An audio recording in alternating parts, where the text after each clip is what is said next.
টিটাগড়ে রেলের যান্ত্রিক গোলযোগের জেরে রেল পরিষেবা ব্যাহত, ধীর গতিতে চলছে ট্রেন।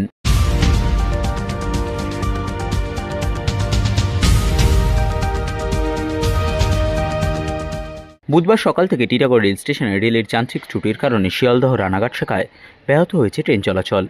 ট্রেন চলছে ধীর গতিতে, যে কারণে স্টেশনে ঢোকার মুখে একের পর এক ট্রেন দাঁড়িয়ে যায়। ব্যস্ত অফিস সময়ে সমস্যার জেরে সমস্যায় পড়ে নিত্যযাত্রীরা।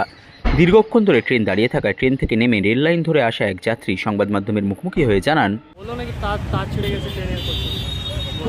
কোথায় যাচ্ছেন? আমি টিটাগড়ি গেছি। তো নেমে গেলেন ট্রেন থেকে? হ্যাঁ, করোনা থেকে এসে।